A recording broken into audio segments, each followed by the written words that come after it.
64 years ago, an 18-year-old girl named Skylar Duval vanished right after her graduation ceremony in the small town of Iberville, Louisiana, disappearing without a trace, leaving her family in agony and the entire community in a state of unease. Authorities suspected she either ran away or met with an accident, but no body was found. There were no witnesses and only a few vague clues, causing the investigation to eventually reach a dead end. Yet, for over 4 decades, a former police officer involved in the case remained haunted by the feeling that the truth had never been fully uncovered. Then one day, while demolishing the old Duval family home, a shocking discovery revealed details buried for nearly half a century, details that changed the entire case and stunned the state of Louisiana. Before diving into this shocking story, let us know where you're watching from, and if you love true crime cases like this, don't forget to subscribe to the channel to not miss the next video. In May 1961, the small town of Iberville Parish, Louisiana, nestled along a branch of the Mississippi River, was an isolated community surrounded by sugarcane fields, swamps, and low wooden houses shrouded in the humidity of the American South. Life here was quiet, slow-paced, with residents familiar with one another, relying on St. Augustine Church as their sole spiritual anchor. Among the prominent families, the Duval family was seen as a model. Dr. Evan Duval, a man in his 40s, ran the only clinic in the area and was often called to farms when someone fell ill. His wife, Marion Duval, was a capable, kind-hearted woman, active in church charity work. They had a single daughter, Skylar Duval, 18 years old, a senior at Iberville High School, beloved by all for her academic excellence, gentle nature, and soft smile. The family lived in a 2-story white-painted wooden house on the edge of town, a few streets from the church, known to passers-by as Dr. Duval's home. That early May evening, the Louisiana sky still held the glow of late sunlight, the first cicadas of the season chirping in the yard, and the town buzzed with more excitement than usual because the graduation ceremony had just ended that afternoon. Skylar changed into a light blue dress her mother had sewn by hand, telling her parents she was heading to a farewell party with friends at the old school's assembly hall. Marion reminded her to come home early,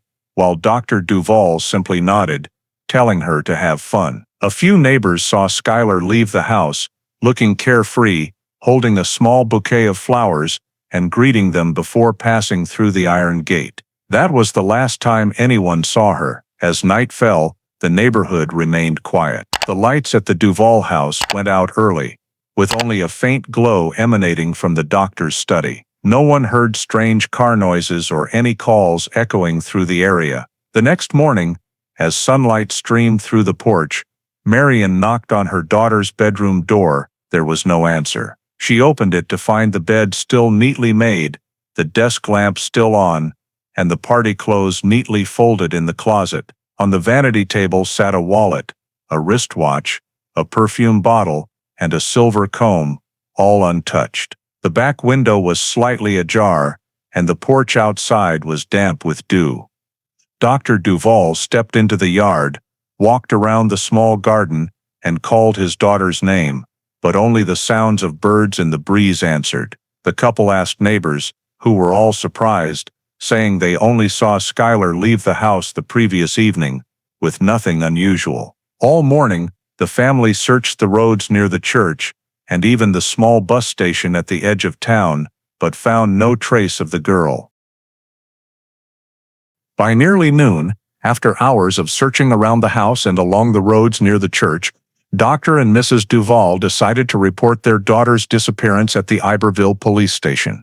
The station was relatively quiet that day, with only a few residents filing administrative paperwork. Police Chief John Fain, who had overseen the area for 2 decades, was the first to meet them. He took down the information from Dr. Duval, asking for details of the previous evening, the time their daughter left home, her friendships, personal habits, and recent mental state. His notes stated, Skylar Duval, female, 18 years old, Iberville High School student, approximately 5'4" tall, light blonde hair, blue eyes, wearing a light blue dress and cream-colored flats, left home the evening after graduation, carrying no wallet or identification. According to her parents, she was well-behaved, an excellent student, with no family conflicts or signs of wanting to leave home. Fain asked about her health, and Dr. Duval mentioned she had occasionally been fatigued from studying, but had no significant medical conditions. All details were meticulously recorded in the missing person.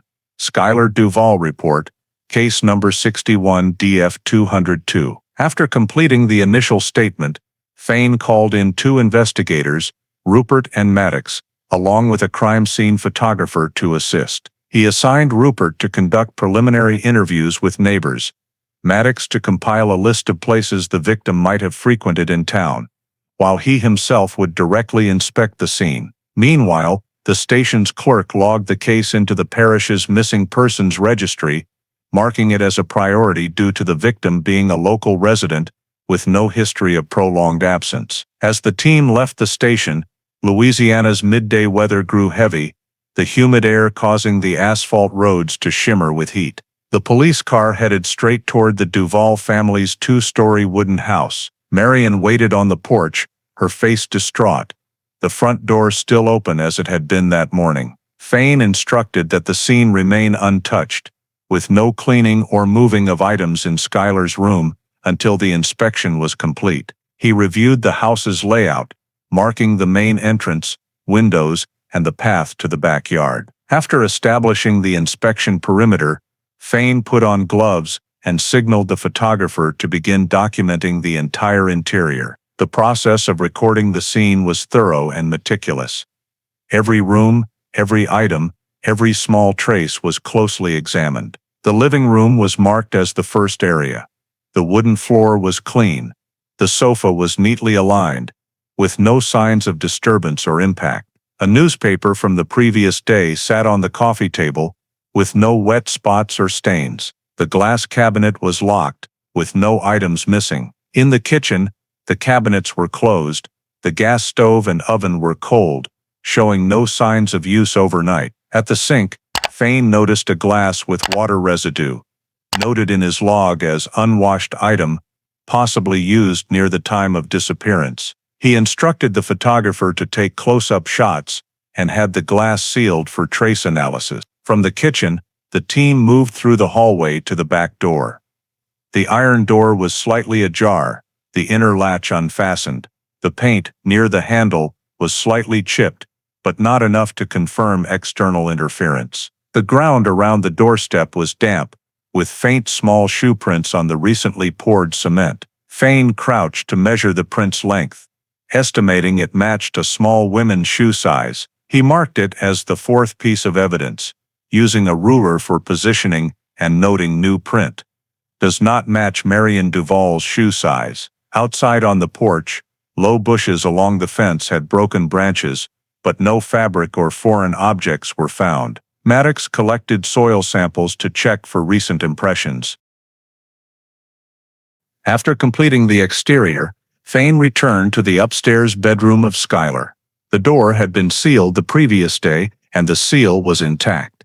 Upon removing it, he required everyone to wear rubber gloves before entering. The bedroom was spacious and bright, thanks to a large window overlooking the garden. The wardrobe was open on one side, with clothes neatly arranged, undisturbed. On the vanity table was a handkerchief embroidered with the letter A, alongside a woman's leather wallet, a watch, and a perfume bottle. No items appeared to have been taken. The bed was flat, pillows neatly arranged, and the sheets clean. Beside the bed was an open book, with a bookmark in the middle of a chapter. The photographer documented the room's entire layout, numbering each item. On the desk, there were several notebooks, among which Fain noticed a sheet of paper with a few hastily written lines in blue ink, the meaning unclear. He had the paper and nearby items sealed for later comparison. In the bedside drawer was an empty porcelain cup with a small amount of fine white powder at the bottom. It was collected with the note, unidentified powder substance. After inspecting the entire room, Fain concluded there were no signs of a struggle or vandalism. The attic, bathroom, and storage area were checked next, all clean with no unusual marks. He recorded in the report, "The scene is overall orderly, with no signs of external break-in, no evidence of items being moved or resistance. Collected evidence includes a glass, a handkerchief, a handwritten note, and an unidentified powder sample." Finally, Fain had the house photographed from all four sides, resealed Skylar's room with a new seal, and signed the temporary scene report. As the work concluded, the afternoon sun slanted through the trees, and the Duval yard was eerily silent.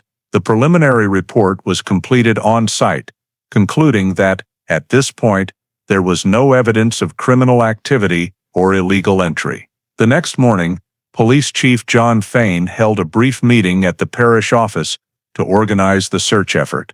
Based on the temporary scene report, he identified the initial search area as the residential zone around Bayou Lane, extending to the sugarcane forest to the east and along the small canal behind the Duval house. The search radius was set to 5 miles, divided into 4 zones, each assigned to a team. The effort included 12 Iberville police officers, 2 K-9 units from Baton Rouge, and over 30 local volunteers. Fain assigned Rupert to lead the team around the Duval house, Maddox to cover the canal area, while he oversaw the coordination center. By mid-morning, the teams began moving. Each group carried maps, compasses, radios, and marked their paths with white paint on trees or fences. The K-9 unit started at the back door of the Duval house, where the small shoe print was found. The lead dog sniffed around the garden, then headed toward the damp soil behind the house. Fain had the area marked with wooden stakes. A patch of freshly disturbed soil, about half a meter wide, was found, but digging revealed only an old rat nest. He noted in his log soft soil, cause undetermined. From the garden, the search branched out in 3 directions. Rupert's team checked bushes, drains, and deep ditches along the roads. Maddox's team followed the canal, where thick mud gave off a foul smell. By noon, they found 2 small shoe prints in soft soil about 300 meters from the house. The prints were clear at the toe, with a floral pattern common in women's shoes in the town. Officers measured the size, photographed them, and collected soil samples for comparison. The prints led toward the canal, but vanished in an area with tall grass. Meanwhile, the volunteer group in the sugarcane fields noted a few sunken patches of soil, possibly from the previous night's rain, but found no items or signs of passage. In the afternoon, Fain expanded the search radius by 2 miles northward, including checks along the county road to Highway 30. Gas stations and small roadside shops were questioned, but no one had seen a young girl walking or hitchhiking that night. By day's end, over half the area was searched with no results. The preliminary search report stated, "No victim found, no suspicious items, only female shoe prints and freshly disturbed soil samples collected." Fain ordered all samples stored in the evidence locker. At the end of day briefing, he met with officers to review witness statements from the area. One resident at the start of Bayou Lane reported hearing metal clanging around midnight, like a trash can lid or a door blown by the wind. Another mentioned persistent dog barking for nearly half an hour, unnoticed by others. These details were recorded, but were not conclusive. Fain temporarily concluded that the search should focus within a 1-mile radius from the Duval house's back door, where the shoe prints were found, and tasked the technical team with further surveying using detailed topographic maps. As dusk fell, the search teams withdrew in silence. The roads around the house remained cordoned off with caution tape, flashlights along the fence still glowing. The police chief closed his notebook, writing the final line for the first day of the operation. 5-mile radius searched, no signs of external intrusion. Witnesses only confirm unclear noises. This summary was sent that evening to the district office, marking the first phase of the official search for Skylar Duval. 2 days after the initial search ended without concrete results, Police Chief John Fain shifted focus to investigating Skylar Duval's relationships. He instructed the clerk to compile a list of her classmates, teachers, and close acquaintances based on Iberville High School records. From this, he scheduled interviews with those who could provide insight into Skylar's movements and mood before her disappearance. According to the principal, Skylar was an exemplary student, a cheerleader, rarely absent, and had no disciplinary issues. Her close friend group included 4 people, one of whom was Brandon Miller, an unofficial boyfriend a year ahead of her. The two were seen together at the graduation party the night Skylar vanished. Fane promptly contacted Brandon, inviting him to the station for a statement. The interview took place in Fane's office, with another officer present to take notes. Brandon appeared nervous but cooperative. He said he picked Skylar up at dusk and drove her to the party at the old school's assembly hall. They stayed until nearly midnight, then left, stopping briefly at a small gas station to buy drinks. Brandon stated he drove Skylar back to her house, saw the porch light on, and noticed nothing unusual. He insisted that when he left, Skylar was happy, showing no signs of sadness or fear. Fane asked if they had any arguments, which Brandon denied. The report noted, statement consistent, no signs of deception. However, to follow protocol, the police inspected Brandon's car, a 1958 Chevrolet. The results showed no suspicious traces, with a clean interior, no blood or foreign fibers. After concluding the interview, Fane returned to the investigation at the Duval house. He ordered a re-examination of the family's cream-colored Ford, which Skylar often used. Mud samples from the undercarriage suggested the car may have driven through a damp area near the house, but notably, a dark brown stain was found on the edge of the back seat. The forensic team tentatively identified it as dried blood, a small patch, not yet analyzed for type. The entire seat was removed, sealed, and sent to the parish lab. While inspecting the trunk, Maddox discovered a fresh scratch on the metal surface and a faint medicinal odor. Nearby was a small tin box containing Milltown sedative capsules. The prescription label read, E. Duval, Maryland.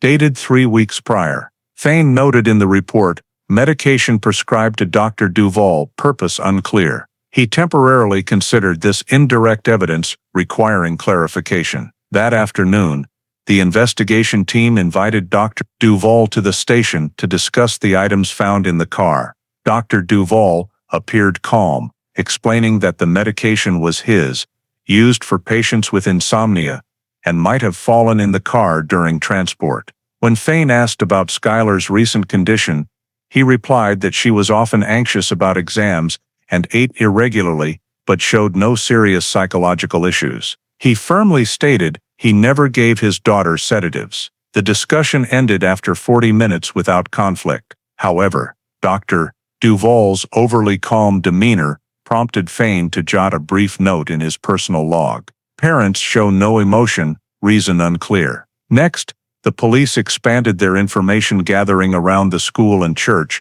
where Skylar often visited. Some classmates reported that she had been quieter recently, occasionally absent from gym class. A teacher recalled Skylar asking to leave early twice in the past month, citing helping her father at the clinic. This data was compiled into her personal file, helping to reconstruct her activities before her disappearance. Concurrently, Fane finalized the report on the physical condition of the Duval house. He noted that the house showed no signs of break-in, with locked doors, undamaged windows, and orderly belongings, all suggesting Skylar left under normal circumstances. However, certain details raised suspicion: the unwashed glass, the small shoe print on the porch, and especially the bloodstain in the Ford. Per protocol, Fane submitted a request for a full house search warrant to rule out evidence concealment. The request, accompanied by a preliminary evidence list, was sent to the Iberville Parish Prosecutor's Office. 2 days later, the response stated that the current evidence lacked sufficient grounds to establish criminal activity, denying a full search warrant. This decision forced Fane to continue the investigation within permitted limits, restricted to external monitoring and voluntary information collection. He noted in his log at the week's end, suspect vehicle, unidentified bloodstain. Milltown tin, sourced from Dr. Duval, Need to further monitor family behavior and movements. As dusk fell, he stood at the road's edge, looking at the white-painted house in the fading sunlight. Its upstairs windows shut tight. The initial investigation phase ended there, with numerous questions still unanswered. As the investigation entered its second week with no concrete results, Police Chief John Fain focused on re-interviewing potential witnesses around the Duval neighborhood. He noticed two individuals in the initial case file who hadn't been questioned, a nurse who once worked for Dr. Duval's clinic and a resident living directly behind the Duval garden. Both were noted as having heard or seen something unusual the night the victim disappeared. Fain contacted them to verify their accounts. The first was Lucille Dupre, a 42-year-old nurse living 3 blocks from the Duval house. She had worked at the Duval clinic for nearly 5 years, resigning a month prior for family reasons. The meeting took place at her small wooden home on Maple Street.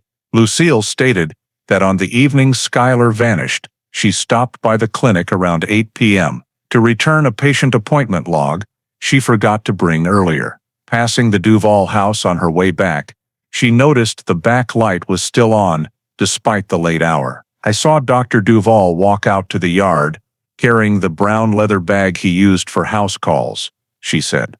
I thought he was preparing for a night shift, so I didn't pay attention. Fain asked if anyone else was with him, or if there were unusual sounds. Lucille confirmed she saw no one else, and only heard the back door close. She also noted that the clinic's lights were off, which was odd, since Dr. Duval typically stopped by to pick up medication or patient records if heading out for a call. Fain recorded her full statement in a separate report, marking it indirect witness. Time verification needed. The second witness was Harold Green, a neighbor living behind the Duval garden, less than 30 meters from the wooden fence. Green, in his 60s, was a retired railroad worker. He stated that on the night in question, while reading the newspaper on his porch late at night, he noticed a faint smoky smell, initially thinking it came from his own fireplace. Checking his yard, he saw a faint plume of smoke rising from behind Dr. Duval's house, accompanied by an unusual burnt odor, like burning rubber or leather. He recalled the time as near midnight.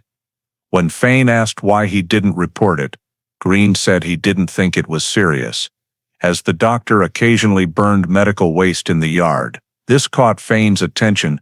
Disposing of medical waste at a private residence violated regulations, but had never been inspected. He noted this detail in his investigation log, marking it for further review. Both statements were collected that day and promptly submitted with reports to the parish prosecutor's office to supplement the case file. However, when Fain reviewed the official file a week later, he found both statements removed from the main dossier, replaced with a note stating unverified, held separately. The office's administrative clerk only said the prosecutor required authenticity verification before inclusion, offering no specific reason. Fain found this puzzling in missing persons cases. All statements, however minor, should be retained for cross-referencing, with no rule allowing removal. He met with Chief Prosecutor David Fornshell Sr. to inquire. The discussion was brief and formal. Fornshell explained that no physical evidence confirmed these statements' direct relevance to the disappearance, and advised Fain to focus on the search rather than stirring baseless suspicion. When Fain mentioned the investigation's autonomy, Fornshell interrupted, stating that witness statements must follow review protocols, especially when involving a respected community figure like Dr. Duval. This remark left Fain silent, but fueled suspicions of interference from above. After the meeting, he returned to his office, opened his personal notebook, and recopied both statements by hand, marking them "keep separate." Do not submit original. In the internal police report, Fain only noted, witness saw homeowner in the yard at night, another saw smoke and odd smell from the same area, unverified independently. A final line was added after hours. Consider possibility of overlooked information due to administrative interference. This was the only way he could preserve the data without violating protocol. Meanwhile, officers Rupert and Maddox continued gathering neighborhood information. Some residents confirmed hearing prolonged dog barking that night, matching Green's timeline of the smoke, but no one witnessed unusual activity. All details were compiled in the 5th investigation report, but the prosecutor's office did not respond. In that week's internal notes, Fain wrote witness statements indicate movement in the Duval garden the night of the disappearance. Access to the area denied due to lack of search warrant. Reason for approval delay, unclear. A sense of frustration grew within the investigation team as reports were returned without explanation. During morning briefings, Fain maintained regular progress, but in his personal notebook, he began adding remarks. Skylar Duval case shows signs of oversight. Administrative source unclear, but prosecutors' decisions lean toward protecting the Duval family. By week's end, all collected materials were compiled into the 2nd volume of the case file, marking the witness investigation phase complete but stalled. All new leads halted before procedural barriers and inexplicable conflicts within the system Fain served. Entering the 3rd week, with new witnesses unconfirmed and the case file frozen, Police Chief John Fain shifted to reviewing all collected evidence. He wanted to determine if any details were overlooked or undertested. In the station's evidence locker, items from the Duval scene were organized. The glass, embroidered handkerchief, handwritten note, white powder from the porcelain cup, and a small fabric piece with a dark brown stain from the Ford's trunk. Fain requested the parish forensic lab conduct a detailed reanalysis, particularly of the suspected blood-stained fabric. 3 days later, the lab report confirmed it was human blood type O. Skylar Duval's medical records, provided by the local clinic, showed her blood type as O. Though DNA technology wasn't available to confirm definitively, the match prompted Fain to note in bold, blood match, O type.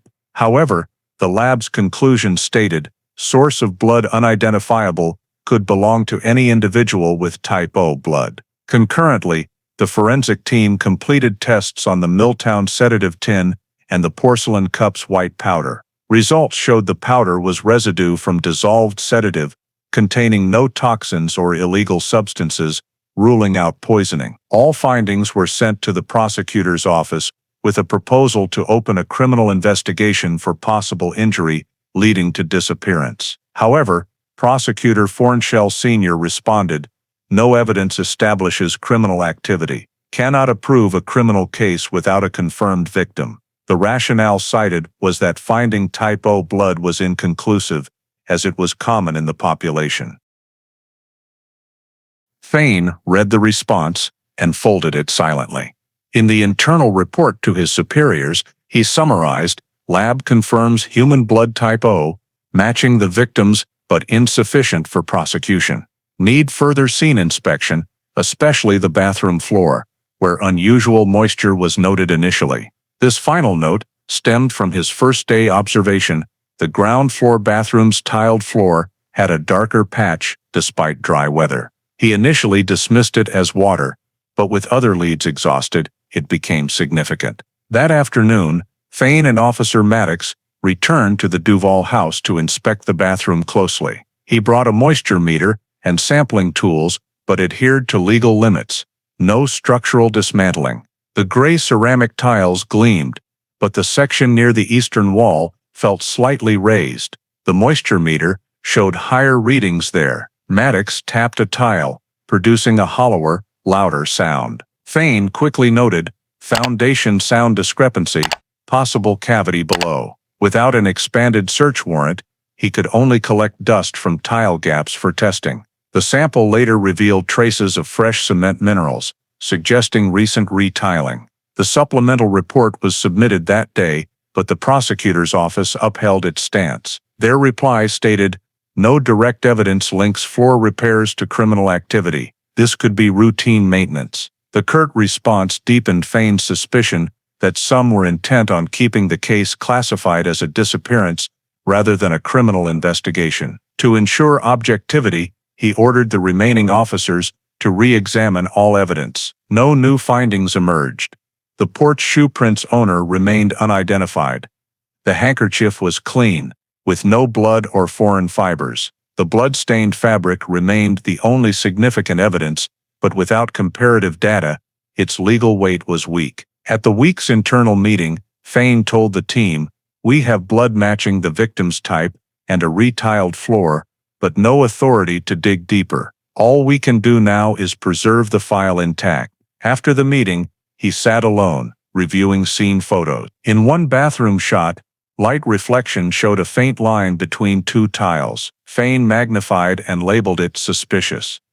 In that day's work log, he wrote, "Anomaly in bathroom floor. Recheck when conditions allow." This was the final entry of the third week's report, marking a stalled investigation where physical evidence existed but lacked the legal leverage Fain sought. 3 months after Skylar Duval was reported missing, the Iberville Parish Police investigation nearly halted. No new evidence, no additional witnesses, and all forensic results failed to justify a criminal case. Police Chief John Fain's final report to the district office stated briefly, "Victim not located, no signs of intrusion, attack, or criminal activity. Evidence insufficient to prove a crime." Briefings between the police and the parish prosecutor grew infrequent, focusing only on organizing files for storage. By early August 1961, the prosecutor's office issued an internal memo based on the investigation and agency reports.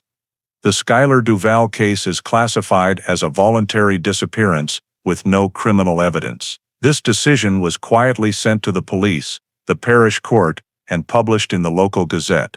That same day, Fain was ordered to hand over all case files, seal the evidence, and store it per protocol. He complied, signing off on each sealed bag, from the glass, blood-stained fabric, to the bathroom floor dust sample. The items were packed into a metal box, labeled 61 DF202, and stored in the station's evidence locker, reserved for closed cases. When Fain asked if the Duval house should remain under surveillance, the prosecutor replied curtly, "No need, no legal basis."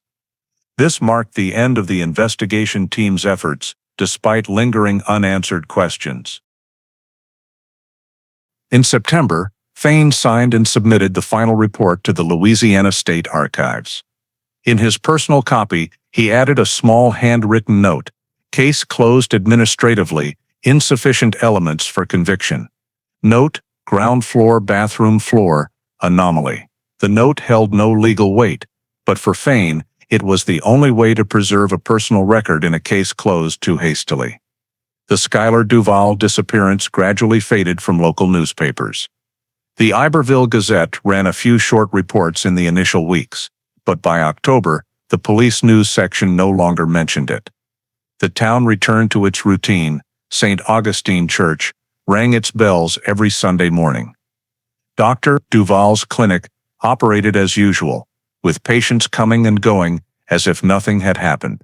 For most residents, the young girl's story became a private family tragedy, quickly forgotten amid daily life. Though Chief Fain followed his superior's orders, he felt the case remained unresolved. During night patrols, he often stopped by the Duval house, standing outside the fence, watching the clinic's lights spill out. In his duty log, he wrote sporadic notes. No activity, everything too quiet. He knew the case was no longer his, but the doubt lingered. By year's end, a personnel transfer order moved him to a Baton Rouge inter-parish patrol unit. Before leaving, he handed the file cabinet key to his successor, with a brief instruction, "If anyone asks about Skylar Duval, say the case is closed." Meanwhile, the Duval family withdrew entirely from community activities. Marion rarely appeared at church, and Dr. Duval limited external patients, citing health reasons. Rumors of their leaving town spread after the first Christmas since Skylar's disappearance, but no one knew exactly when. 2 years later, the clinic sign was removed, and the white-painted wooden house stood vacant, its windows boarded shut. A family from Baton Rouge considered buying it, but backed out upon learning its history. The house remained, gathering dust, with grass in the yard growing knee-high. By the mid-1960s, Skylar Duval's name appeared only in parish civil records as an unresolved missing person. Case File 61-DF-202 sat untouched in the archives, dust thick on its sealed label. Newcomers to Iberville never knew an 18-year-old girl left her home one May evening and never returned. For the town, the incident became a distant event. For Fane, who once stood in that white-painted house, it remained an unresolved void. But administratively, it was over. The file sealed, the case closed with a single note.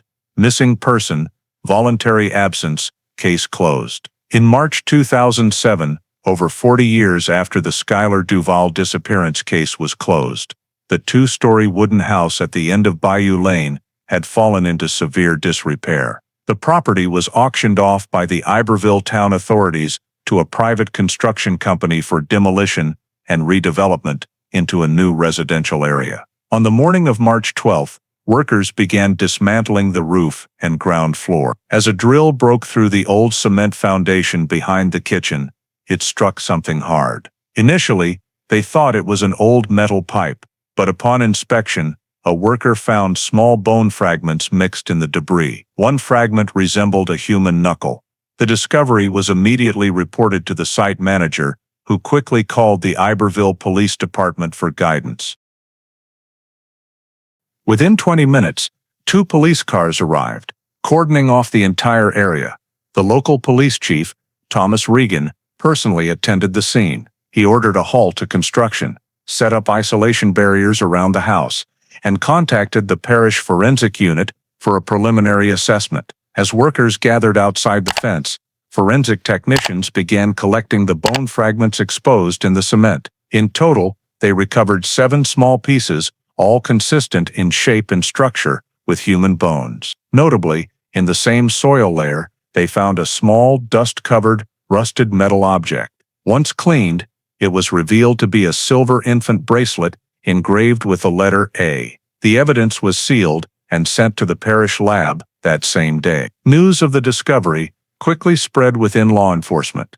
An archive clerk recognized the excavation site as the former home of Dr. Evan Duval, linked to the 1961 Skylar Duval disappearance. This was reported to Chief Regan, who immediately cross-referenced the archives and confirmed that case file 61-DF-202, the Skylar Duval case, remained sealed in the parish evidence locker. That afternoon, he contacted the Louisiana State Criminal Coordination Office for expert assistance, as the case showed signs of relating to an unresolved old investigation. Per protocol, discoveries of suspected human remains at sites tied to long-standing missing persons cases are transferred to state jurisdiction. By evening, a Louisiana state forensic team arrived, consisting of 3 forensic experts and an investigator from the Louisiana State Police Cold Case Division.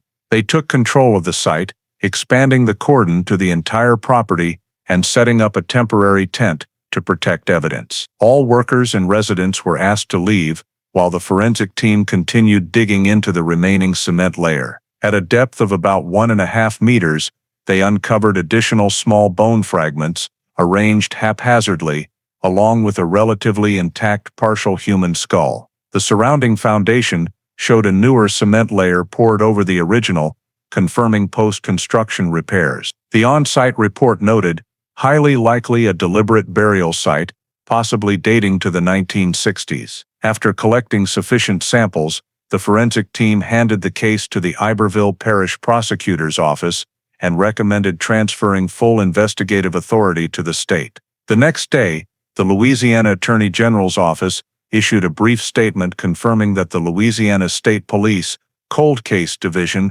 would take over the case. This unit, established to review unresolved cases with new leads, considered the discovery of human remains in a house tied to a 1961 disappearance a textbook case. That afternoon, Lieutenant Ava Carver, a veteran investigator with over a decade of experience in cold cases, was assigned as the lead. Known for her systematic and meticulous approach, she immediately began retrieving all records related to the 1961 Skylar Duval disappearance from the Iberville Parish evidence locker. The file, stored in Metal Cabinet 14 under case number 61-DF-202, was thick but incomplete. Many pages were torn or replaced with unsigned copies. Key sections, such as witness statements and forensic evidence appendices, consisted only of cover sheets, with the main content missing. Carver requested a re-inventory based on the 1961 sealing index,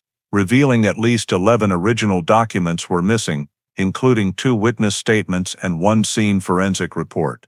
To cross-check, Carver visited the Louisiana State Archives in Baton Rouge, where microfilm copies of closed criminal cases were stored. In the archive index, she located the Duval case microfilm. Upon enlarging the copy, a handwritten note, in blue ink on the right margin, caught her attention: possible pregnancy, not confirmed. This note was absent from the paper file she reviewed in Iberville, per protocol. Such notes were typically added by the lead investigator before submission to the prosecutor. Handwriting analysis against internal documents confirmed the note was written by Police Chief John Fain, the original lead investigator. This discovery led Carver to conclude that the 1961 investigation may have been deliberately narrowed due to personal or administrative factors. Next, Carver traced medical facilities operating in Iberville and Baton Rouge during the 1960s. From old records, she confirmed Dr. Evan Duval's clinic had referral ties to St. Mary's Hospital in Baton Rouge. She formally requested the hospital's archive department to search patient records from January to June 1961, focusing on individuals with initials matching Skylar Duval. 3 days later, the hospital responded with a list of 12 female patients with the initials SD. But only one matched closely: a patient SD, 18 years old, Iberville Parish address, referred by Dr. Evan Duval for examination in April 1961. The diagnosis clearly stated gestation approx. 8 months. The final note read, follow-up at home by attending physician, indicating home care by the responsible doctor, consistent with Duval's profession. Carver reviewed the patient record repeatedly, though it lacked a full name. All details, age, address, attending physician, and timing aligned with Skylar Duval. She noted in her preliminary report, victim likely pregnant at the time of disappearance, monitored by her father, Dr. Evan Duval. To verify, Carver requested the State Medical Archive for Dr. Duval's clinic prescription records. In the 1961 catalog, she found 4 Milltown sedative prescriptions signed by Dr. Duval, one issued to a patient with initials SD, dated concurrently with the hospital record. Combining these findings, Carver submitted a report to the Cold Case Division, recommending a full reinvestigation under unsolved case protocols. Her report highlighted 3 points: 1, human remains found at Dr. Duval's former home; 2, archival evidence suggesting the victim was 8 months pregnant before disappearing; 3, missing or altered original case file pages, indicating possible interference. The division leadership approved the same day, authorizing a 4-person task force led by Carver to review all surviving witnesses and collect additional 1960s documents. While the team prepared technical equipment, Carver returned to Iberville to inspect the old evidence locker. There, she found inanalyzed items in the sealed case box, a tile fragment, soil sample, and original scene photos. Under the archive room's light, she noticed a bathroom floor photo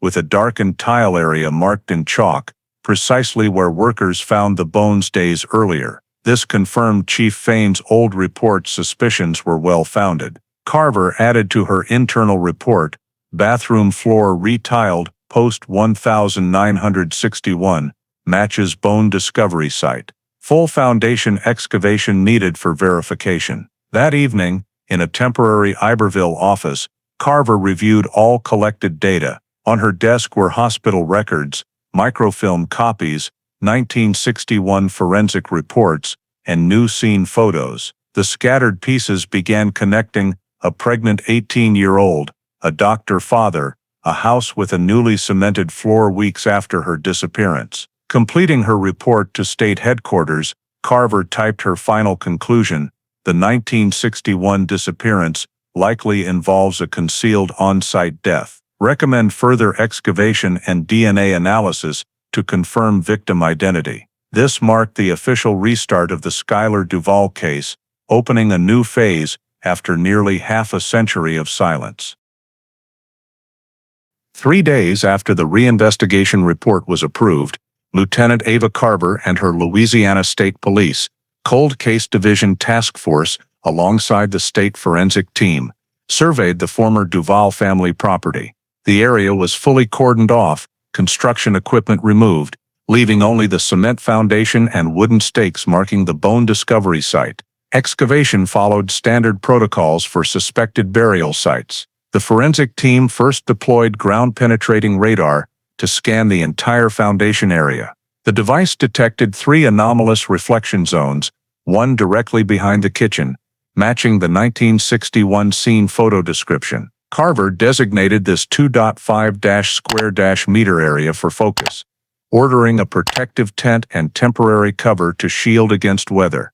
The next morning, excavation began by removing the top cement layer. Once cleared, the team found a layer of clay and gravel below, noticeably darker than surrounding areas. After a few initial shovel strokes, a small white bone fragment emerged in the damp soil. The forensic team halted manual digging, switching to specialized tools for thin-layer soil removal. By afternoon, the pit was widened by another meter. At a depth of about 1.5 meters, they uncovered an adult's pelvic and rib bones, aligned horizontally.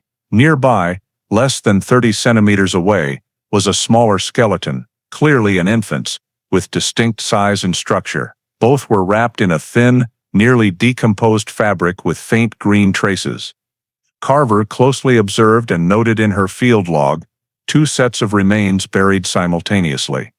Presumed one adult, one infant. As the team cleared soil around the pit's edges, a technician found a small round metal object, identified as a pill bottle cap. After cleaning, it read, Milltown, Wallace Labs. Nearby, the soil contained a fabric piece with simple white embroidered patterns, immediately preserved in a specialized bag. Near the adult skull, the team recovered a few strands of light blonde hair, intact enough for DNA testing. All evidence was numbered, sealed per protocol, and photographed at each stage. By day's end, the excavation was complete. The 2 sets of remains were transferred to the Louisiana State Forensic Lab in Baton Rouge. There, Chief Medical Examiner Dr. Elaine Moret led the analysis. Initial findings confirmed the first set belonged to an adult female, estimated 18 to 20 years old, with a height consistent with Skylar Duval's records. The second set was a full-term infant, not fully ossified, with no congenital defects. Neither showed clear signs of fractures or violent trauma, though the woman's ribs had a slight crack, possibly from post-mortem impact or burial. The report noted good preservation, allowing spongy bone sampling for DNA analysis. Carver closely monitored the process. Nearly 2 weeks later, the DNA analysis confirmed the adult remains' genetic profile matched the hair sample from the 1961 case evidence, identified as Skylar Duval's. The infant remains shared a 99.9% DNA match, proving they were Skylar's biological child. The results were submitted with a summary report. 2 sets of remains are biologically mother and child. Both died around May 1961. Cross-referencing with the old case file, Carver noted all events aligned with Chief Fain's suspicions about the bathroom floor and re-cementing. Cement sample analysis showed chemical composition matching 1960s materials, with the top layer containing iron oxidation, typical of small-scale repairs. These details supported the conclusion that the burial occurred in the same year as the disappearance. Beyond the primary remains, the forensic team provided Carver with 3 additional items: the embroidered fabric, Milltown bottle cap, and blonde hair strands. These were assigned unique codes and stored in the state evidence locker. The forensic report concluded briefly: adult female and infant remains buried in the same pit, with signs of deliberate concealment. No external attack indicators. Cause of death indeterminable due to advanced decomposition. Carver completed her comprehensive report, emphasizing 3 points. The burial pit matched the 1961 suspicious site. Evidence directly linked to Dr. Duval's clinic, and the biological relationship confirmed the victims as Skylar Duval and her child. The report was sent to the Cold Case Division with a proposal to expand the investigation into the medical evidence origins. Signing the final page, Carver paused, looking through the forensic lab's glass window at the 2 sealed bags of remains in the freezer. After over 40 years, what was hidden beneath the cement was finally confirmed by forensic data. Not mere suspicion, but clear scientific evidence that Skylar Duval never left her home. After receiving the forensic report and DNA results, Lieutenant Ava Carver shifted to reviewing all original case files to cross-reference the remains discovery site with 1961 investigation data. She returned to the Iberville Parish Archive, where paper files and old scene photos were stored in a metal cabinet. In File 61 DF 202, she found a hand-drawn Duval house diagram by Chief John Fain. The paper had yellowed, with faded blue ink but legible notes. At the back corner, marked Bathroom, East Wall, Fain had drawn a small square, noting soil disturbed near plumbing line. This was blurred in the microfilm copy, but clear in the original. Below, another note read, "Inspection pending, requires authorization." Based on the diagram's coordinates, Carver confirmed the marked spot precisely matched the forensic team's bone discovery site, with only centimeters of deviation, located at the foundation connecting the kitchen and ground floor bathroom. Ava immediately photographed, duplicated the diagram, and entered the data into scene matching software. When the 2007 ground-penetrating radar images from the excavation were overlaid with Fain's 1961 hand-drawn map, the marked areas aligned almost perfectly. This confirmed that Sheriff Fain had identified an anomaly at the time, but for some reason, he was not permitted to excavate. Ava reviewed contemporary administrative records for answers. In a June 1961 report to the parish prosecutor, she found a passage stating, "Request for reinspection denied, insufficient evidence of criminal activity." Below the typed text was the signature of Chief Prosecutor David Fornshell Sr., who oversaw all criminal cases in Iberville at the time. This decision meant all excavation efforts were halted per administrative protocol, despite the lead investigator's recommendation for further inspection. To understand further, Ava tracked down Fain's personal notebook, kept by his son, now a retired security officer in Baton Rouge. The worn leather-bound notebook contained scattered 1961 notes. On a mid-June page, a scribbled line stood out, "Proposed digging in bathroom area. Unusual damp odor, new tiles. Denied. Directive from district office." The next page was abrupt, with only a few short lines, "No access to eastern area. Keep silent." These entries coincided with Fain's request for a full house search warrant, which was denied. Ava closed the notebook, photographed key pages, and asked Fain's son about any related comments his father made. He confirmed, "My father always believed that girl never left. He said he saw something in the bathroom but had no authority to pursue it." This brief account reinforced the hypothesis that the investigation was deliberately obstructed. Back at the office, Ava drafted a preliminary report for the Cold Case Division leadership. In the summary, she wrote, "The remains discovery site exactly matches the suspicious area in the 1961 diagram. Sheriff Fain's original report confirmed disturbed soil. The used no evidence of excavation at the time. Administrative documents show the request was denied by the parish prosecutor. Attached were copies of the original diagram, the radar overlay, and excerpts from Fain's notebook. To ensure legal compliance, Ava cross-checked records at the Iberville Parish Courthouse. In the closed investigation records, she found a closure memo issued by the prosecutor's office in August 1961. The final remark read, "No evidence of foul play, no further excavation permitted." This was the administrative basis confirming the parish officially barred further investigation, despite lingering questions comparing the memo's date with Fain's report. Ava noted they were only 7 days apart, enough time to halt all police activity. During the review, Ava also uncovered an unpublished document drafted by a prosecutor's office clerk, marked "Draft Not Filed." It stated that the chief prosecutor consulted a medical advisor before deciding to halt the investigation. This caught her attention, as the parish's medical advisor at the time was Dr. Evan Duval. Thus, the victim's father was potentially involved in the decision to stop the 1961 excavation. Ava included these findings in the cold case file appendix. In her report, she noted documentary evidence shows the 1961 investigation identified a suspicious site but was administratively blocked before excavation. The decision to halt shows signs of influence from an individual directly linked to the victim. The report was sent to the Louisiana Attorney General's office for guidance on reinvestigation jurisdiction. Completing the internal conclusion, Ava placed 2 images side by side, Fain's hand-drawn diagram and the 2007 excavation's digital map. The marked lines were nearly identical, differing only in time. One was faded blue ink on aging paper, the other a sharp red outline on a computer screen, both pointing to the same spot.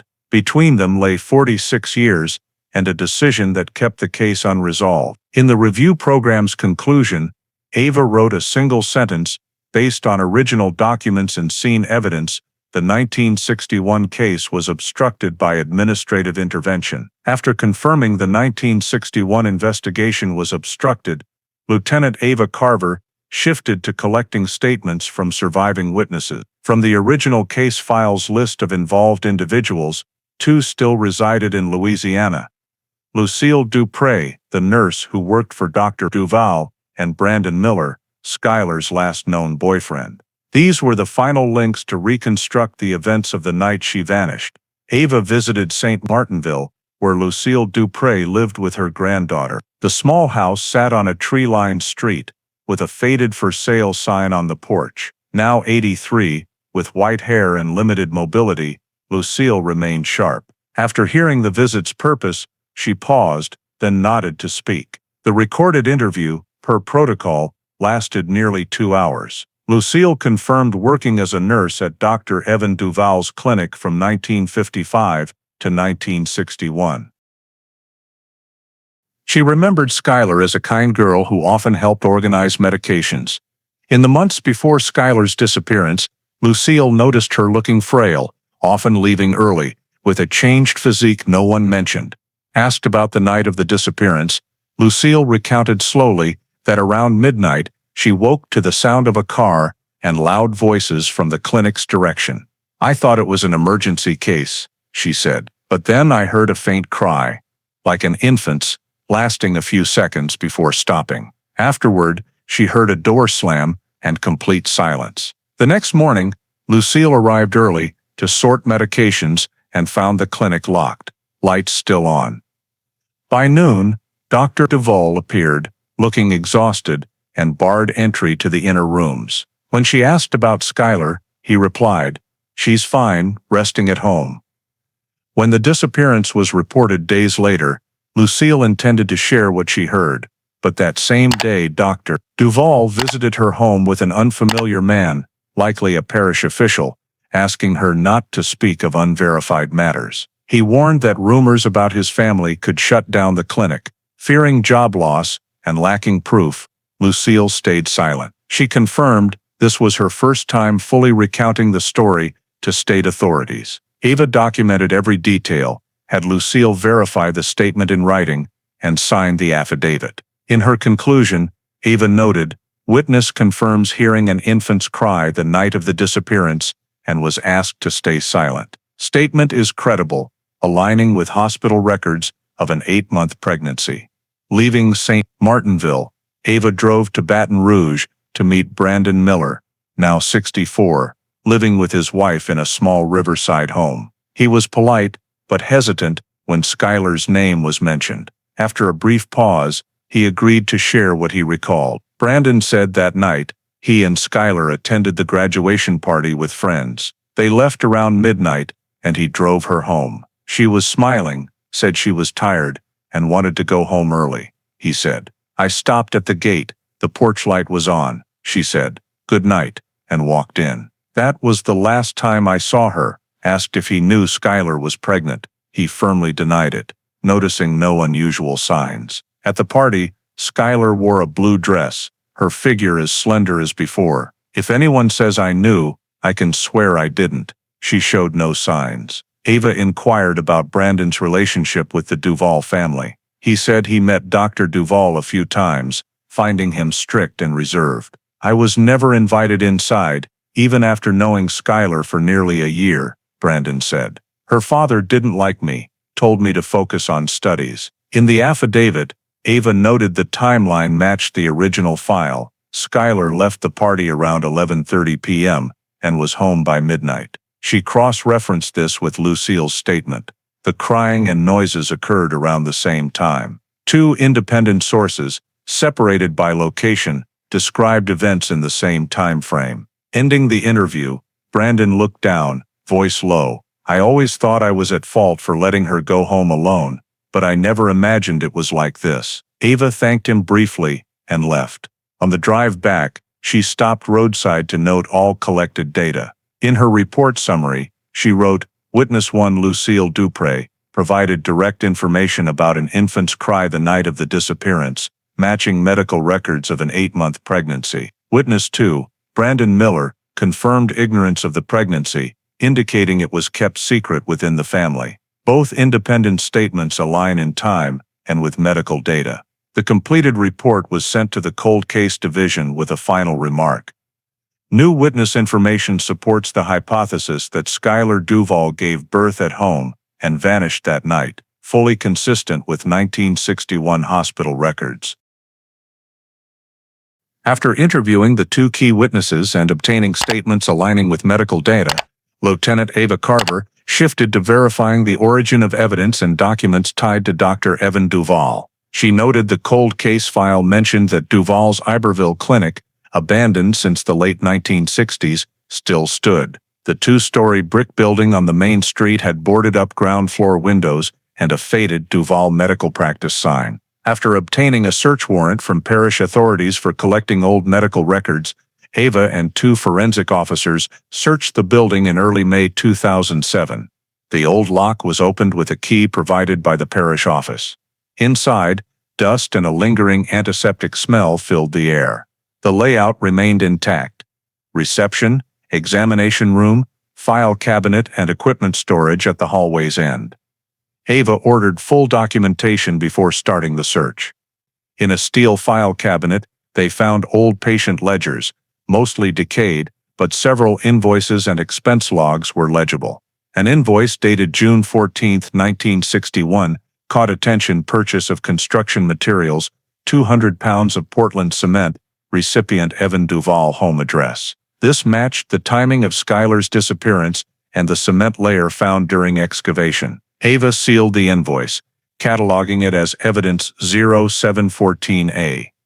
In the next cabinet drawer, an officer found a rectangular tin box wrapped in oil paper. Covered in dust, it contained 3 black and white photos and an embroidered handkerchief with the letter A. One photo showed Skylar Duval in a blue dress, smiling, with the backyard as the background. The other 2 were blurrier, likely taken with a personal camera. Inside the same box, Ava found a folded paper with a dark brown stain. A quick qualitative test confirmed it was dried blood, age undetermined. She sealed the box and its contents in a specialized bag, coded 0714B. Examining the tin box's surface, a forensic technician noted clear fingerprints. Samples were compared to the state database, and within hours, results confirmed they matched Dr. Evan Duval's professional license file from 1950. This strongly linked Duval to the new evidence. Additionally, in the second drawer, they found a glass bottle labeled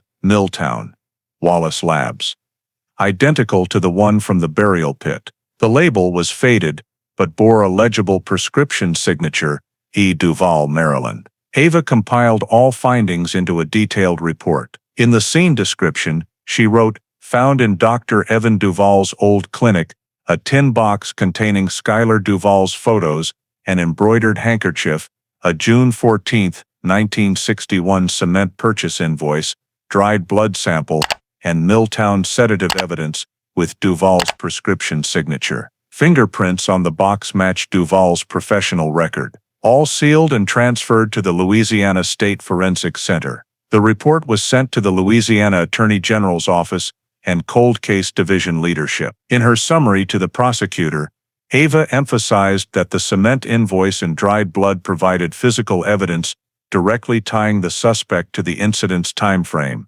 Additionally, Duval's fingerprints on the tin containing Skylar's personal items and the embroidered handkerchief matched the burial pit fabric. These formed a chain of evidence, a key legal element for a warrant. At the next morning's internal meeting, the Louisiana Attorney General's office agreed the new evidence met reasonable cause for criminal prosecution. Ava was tasked with preparing a full arrest warrant proposal. She completed a 30-plus page petition summarizing the investigation from the bone discovery to the clinic findings. In her assessment, she wrote, "Based on physical evidence, biological traces, and financial records, there is sufficient basis to confirm Dr. Evan Duval's direct involvement in Skylar Duval's death and body concealment. Request the Louisiana State Court approve an arrest warrant per the state's Criminal Procedure Code." That afternoon, the file was submitted to the Baton Rouge Parish Court for review. A detention order was drafted urgently, sealed pending signature. Signing the final report, Ava looked at the documents on her desk.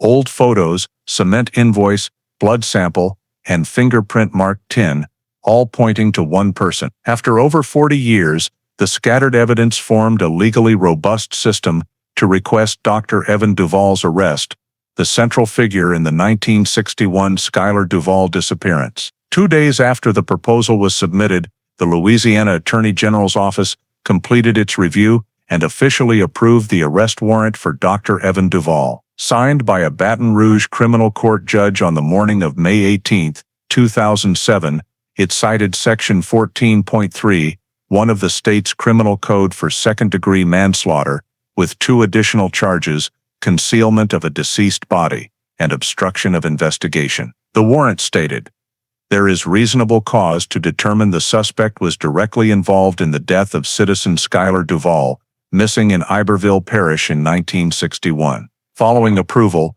Lieutenant Ava Carver was assigned to coordinate with the Baton Rouge Police Department to execute the arrest. A task force was formed that day, comprising 6 officers, 2 cold case investigators, and a supervising prosecutor. Records showed Dr. Evan Duval, now 82, still lived in Baton Rouge, operating a small clinic for elderly patients, registered at his professional license address. After finalizing the plan, Ava decided to execute the operation early in the morning to avoid media attention. At 7:15 a.m. on May 19, 3 unmarked police cars parked 2 blocks from Duval's clinic. The task force approached from the front and side entrances. As the clinic door opened, Ava and 2 officers entered, presenting the arrest warrant and investigative authority. Dr. Duval was at the reception desk, still wearing a white lab coat. He remained calm, asking, "What's this about?" Ava clearly read the charges from the warrant: second-degree manslaughter, concealment of a deceased body, and obstruction of investigation. Upon hearing Skylar Duval's name, he only slightly bowed his head, showing no reaction. After being informed of his rights, he did not resist, slowly removed his glasses, and allowed officers to handcuff him. The entire arrest was recorded per protocol. After being escorted out, he was placed in a police car headed to the Baton Rouge Police Department headquarters. Simultaneously, 2 other officers executed a search warrant at the clinic to collect relevant documents and evidence. In the medicine cabinet, they found 2 intact Milltown bottles and a set of old patient logs detailing 1961 prescriptions. All items were sealed under evidence numbers 0715A to 0715F and handed to Lieutenant Ava for management. Additionally, in a corner of Duval's office, they recovered an old framed photo of Skylar Duval from her high school years. As the convoy carrying the suspect left the scene, The small neighborhood remained nearly silent. Only a few passers-by stopped to watch, saying nothing. Police barred media access until the indictment process was complete. At Baton Rouge headquarters, Duval was taken to a private interrogation room.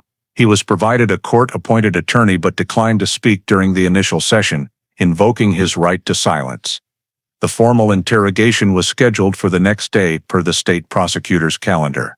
While waiting, Ava finalized the detention file, including a full evidence list, DNA result copies, scene photos, witness statements, and forensic reports. Key evidence: the tin box, cement invoice, embroidered handkerchief, Milltown bottle, blood sample, and blonde hair, was triple-sealed per state standards and stored at the Baton Rouge Central Evidence Locker. Each bag bore confirmation signatures from Ava and a prosecutor's representative. To ensure legal integrity, she created a chain of custody log for each item, detailing time, recipient, and transfer purpose. That same day, the Louisiana Attorney General's office held a brief press conference, announcing Dr. Evan Duval's arrest in the reinvestigation of the 1961 disappearance. The official statement was concise.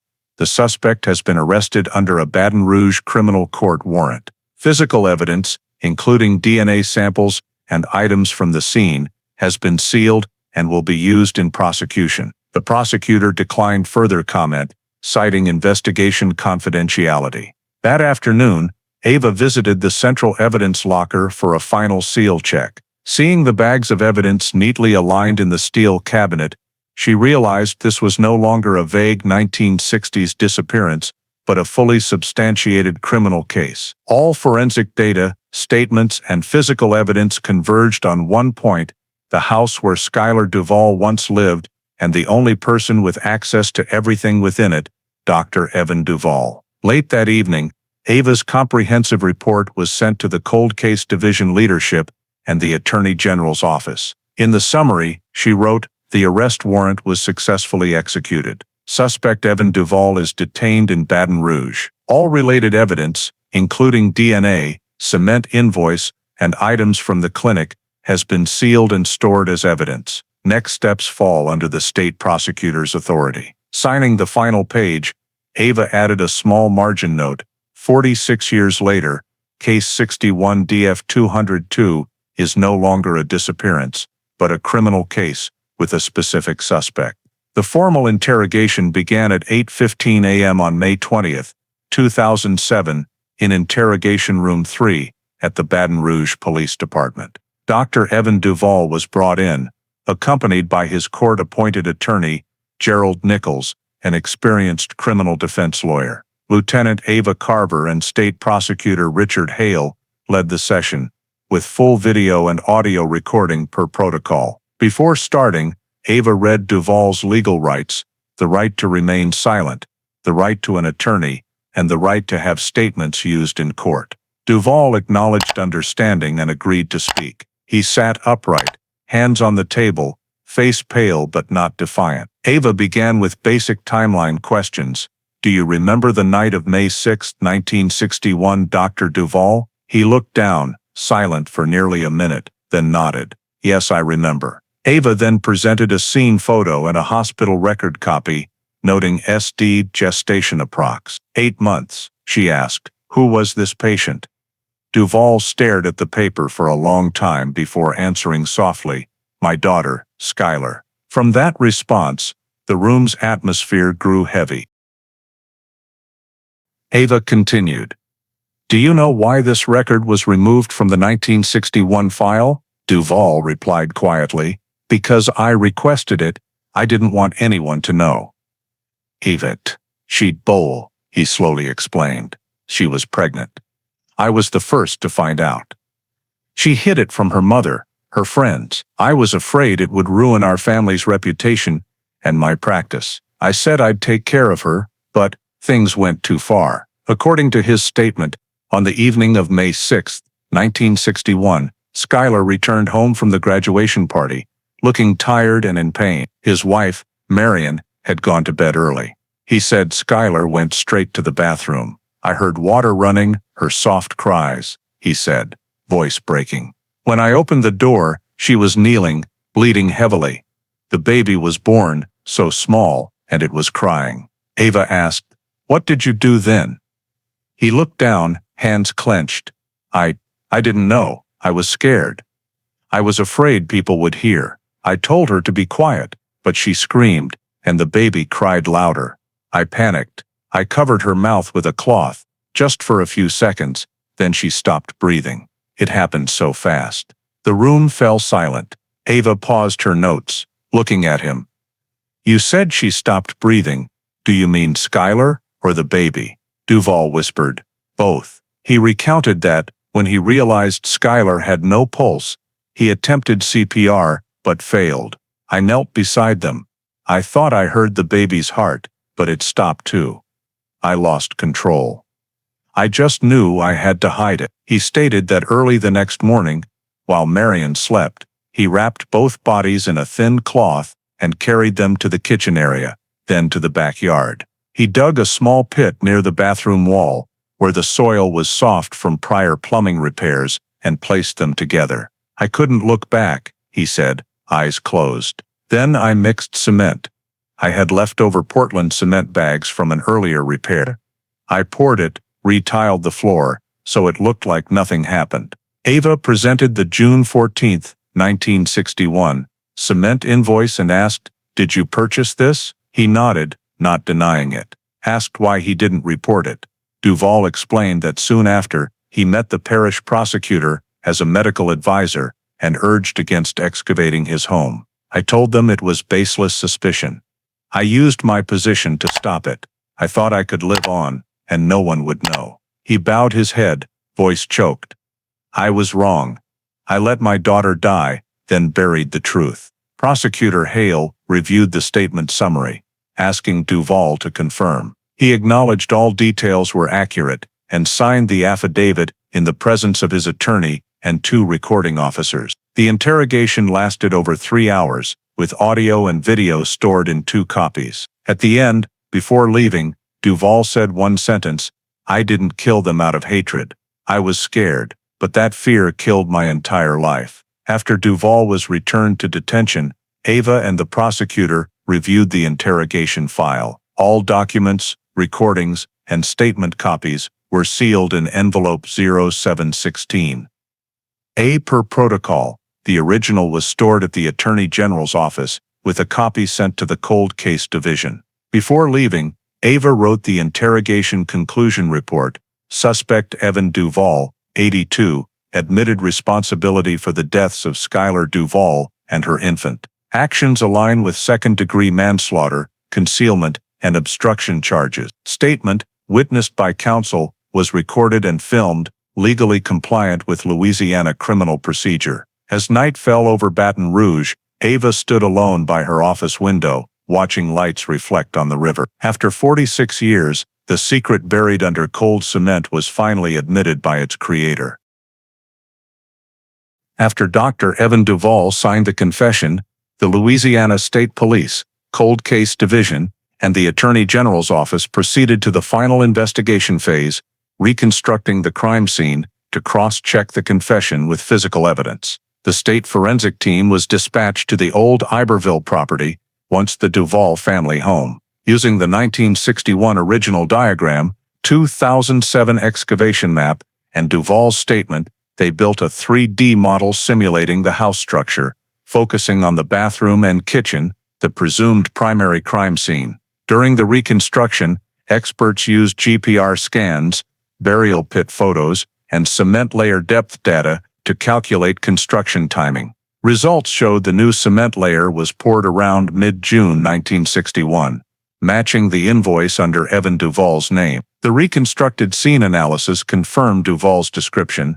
The burial pit was against the bathroom's eastern wall, averaging 1.4 meters deep, with soil and cement as described to cover the wet foundation. In the 3D model, forensics used bone analysis to determine burial positioning. The adult remains lay on the left side, arms folded across the chest, while the infant remains were close, head toward the mother's chest, a position suggesting intentional placement.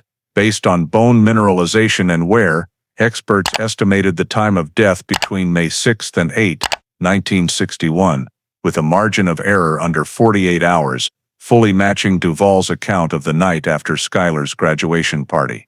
DNA cross-referencing from hair and bone samples maintained 99.9% accuracy, confirming the mother-child relationship between the remains. The forensic team's summary report stated, "No evidence of pre-death violence, cause of death likely mechanical asphyxiation, consistent with suspect's statement." Additionally, the embroidered fabric and Milltown bottle from the pit matched items from Duval's clinic, forming a complete evidence chain. In September 2007, the Louisiana Attorney General's office finalized the indictment and submitted it to the Baton Rouge Criminal Court. The indictment included 3 charges: second-degree manslaughter, concealment of a deceased body, and obstruction of investigation. Considering the suspect's age, health, and full cooperation, the prosecution proposed an expedited trial. The court agreed, scheduling a public hearing for October 22, 2007. The courtroom was packed with reporters and residents,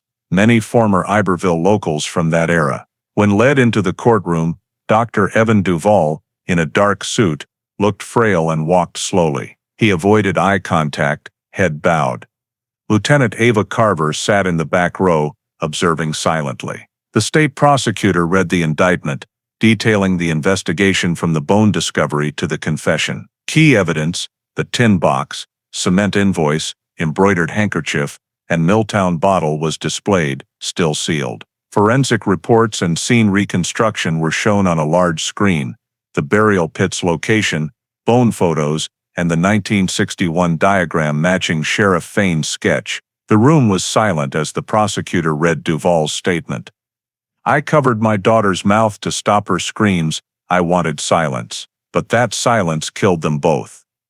Defense attorney Gerald Nichols did not contest the charges. He acknowledged his client acted in panic, not intending to kill his daughter. In his defense, he said, "Dr. Duval has lived over 40 years in guilt. His confession today is his greatest punishment." Given a chance to speak, Duval said briefly, "I seek no excuses. I caused something irreparable. I accept all punishment." After 2 hours of deliberation, the court issued its verdict. Under sections 14.31, 14.103, and 14.130 of the Louisiana Criminal Code, considering the defendant's age, cooperation, and lack of prior convictions, the court finds Dr. Evan Duval guilty of second-degree manslaughter, concealment, and obstruction. Sentence: 15 years probation, lifetime supervision, and revocation of medical license. Duval nodded slightly as the verdict was read. The trial concluded in a heavy atmosphere. Local media published a brief headline, "1961 Skylar Duval case closed after 46 years, father confesses." All evidence, DNA samples, and case files were transferred to the State Evidence Archive, sealed under case number 61 DF 202-2007. In Ava's final report to the Cold Case Division, she wrote, "Scene reconstruction confirmed the time of death and confession aligned fully with physical evidence." The 2007 Baton Rouge trial sentenced Evan Duval to 15 years probation, concluding the criminal proceedings. The Duval case is permanently stored in the Resolved Cold Case Catalog. Leaving the courthouse, Ava paused on the steps, looking at the gray sky. Across the street, a few elderly Iberville residents stood silently, holding folded newspapers. A secret buried for half a century was finally exposed, ending with a lenient sentence, but sufficient to record in legal history that Skylar Duval was found, and justice, though delayed, was served. The Skylar Duval case is not just a 1961 Louisiana tragedy, but a reflection of enduring ethical, psychological, and social issues in America today. Skylar, an 18-year-old with an unplanned pregnancy, suffered in silence, fearing societal judgment and her family's reputation. That silence, coupled with her father Dr. Evan Duval's obsession with honor, led to a crime and 46 years of hidden truth. In modern America, where personal freedom, reproductive rights, and mental health are openly discussed.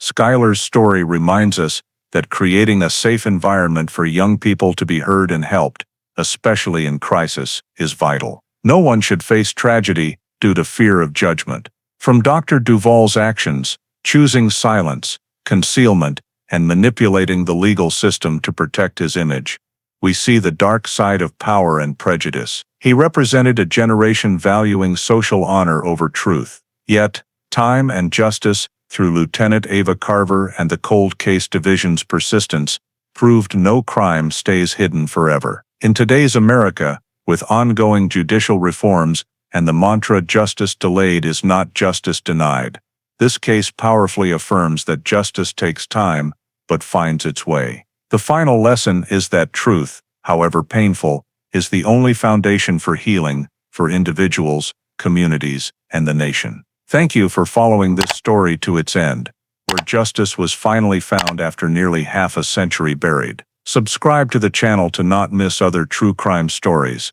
where truth always finds its way back to the light.